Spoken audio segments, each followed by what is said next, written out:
Chicago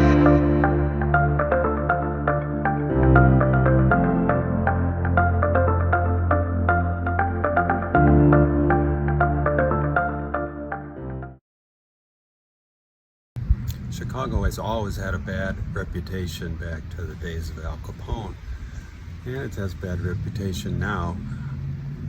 And all of Chicago has its problems. There are some really beautiful places here, and what you hear about Chicago is not the whole truth.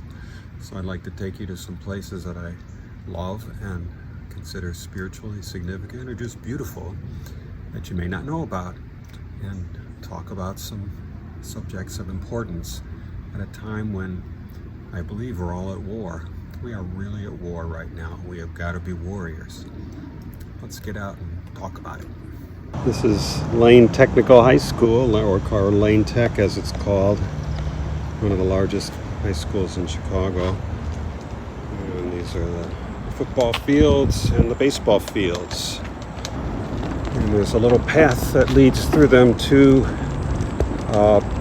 place I like to ride, and that is the Chicago River. Chicago River used to be little more than a waste receptacle for industry throughout the city, but there isn't so much industry now, and there's more consciousness about the environment, so it's been cleaned up substantially. Not only that, but the city has created a very interesting bike and walking path, not just along the river, but in the river, because I assume they couldn't get right of way for all the properties along the river, so they just sunk a bunch of pylons and put it right in the river, and it's pretty good. Let's check it out. Here's some people walking dogs.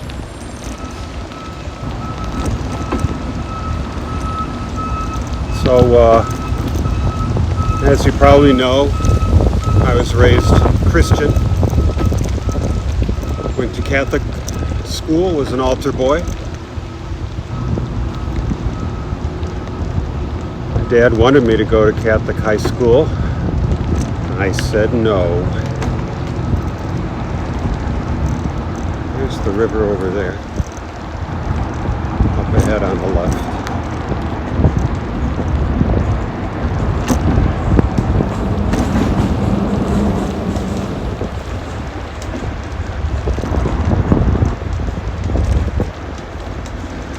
That was about the time I walked away from religion altogether. And like many people, I kind of had only what you might call a capitalist secular life for many years. When I worked at University of Chicago, I was really in a period of searching. It was open, and a co-worker at our news office was into Buddhism, and she gave me a book that was very influential. It introduced me to up in a tree. Hold everything.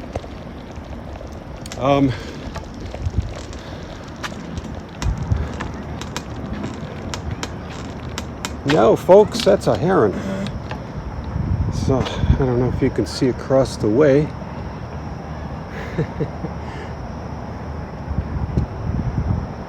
Try and get a picture of that for you. But there's a heron up in that tree. Let's see.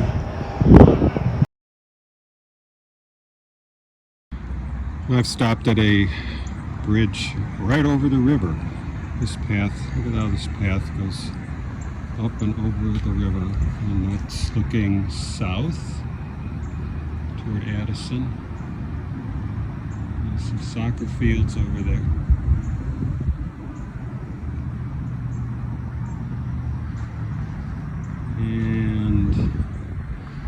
It's looking north. Great place to stop and look along the river now. And as you can see, I see something else down there too. Down on the right, where the river bends, there's a little white, couple ducks maybe.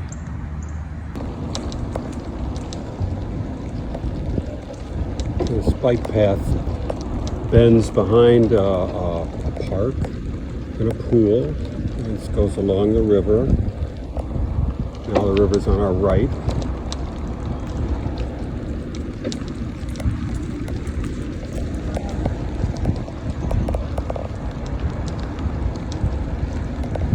Chicago is a very bike-friendly city, I have to say. I mean, there's a lot of bike lanes, there's a lot of bike paths. Not necessarily what you hear about, but it's great for bikers. We're going to go under Irving Park Road. We built this path so it goes under the road. Very busy street.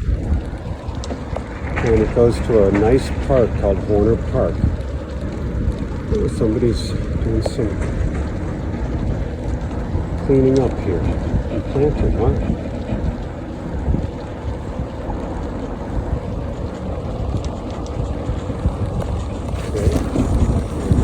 Road.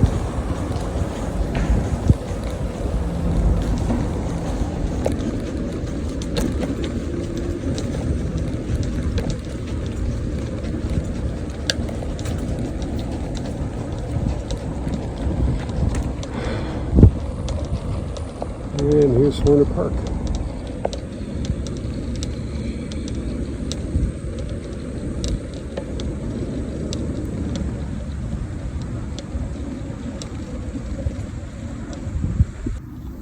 Okay, so I've taken a moment to sit in the park and I want to talk about this book a little bit, Shambhala, Sacred Path of the Warrior by Chogyam Trungpa.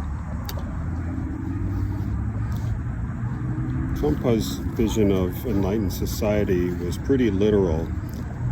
And I'm not going to get into all the things he did, like wearing particular clothing and having rules of behavior for a particular society that he created. But there is application for us because we are at war. There is not only a war against religion and spirituality, but there's a war against our bodies and a war against the economy, money, jobs. These are difficult times, but we were made for these times and we chose to be here and we can handle it. We just have to arm ourselves with fearlessness and love and compassion. The Shambhala teachings represent the ideal of secular enlightenment. You can become enlightened. This is the thing that attracted me to Buddhism. And I've been a Buddhist for decades now. The Shambhala teachings are founded on the premise that there is basic human wisdom that can solve the world's problems. If we change our hearts one at a time, the world can change. And also we create our reality.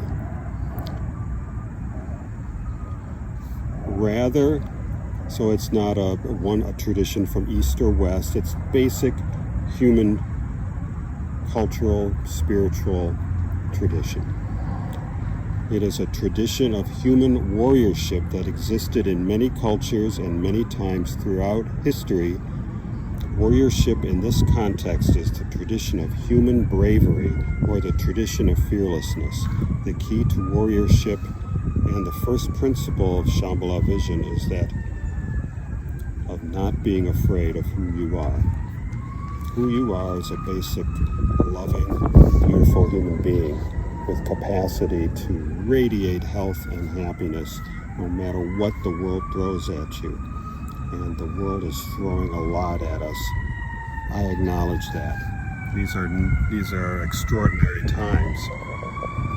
But I encourage you in this series of videos to arm yourself so that you wake up happy, you wake up rejoicing, filled with gratitude, your heart open and sending love to the world,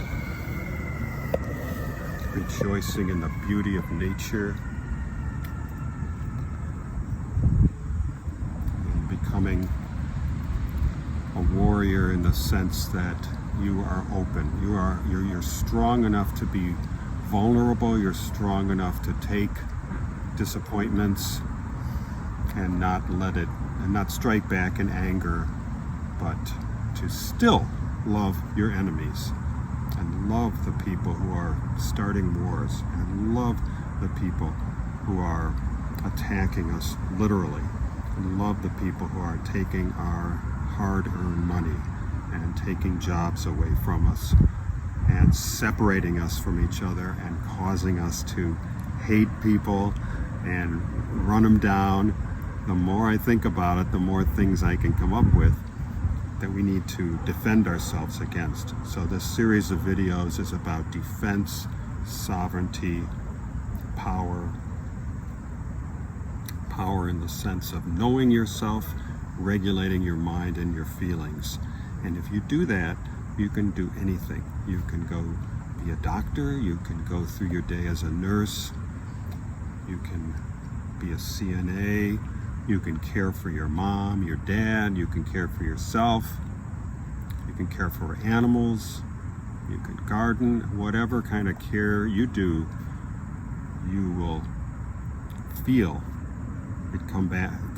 Whatever you put out will come back to you because you have an open, fearless heart and you know who you are. You are a warrior. That is what I wanted to tell you today. This is Chaplain Greg Holden. Like and subscribe. I bid you peace.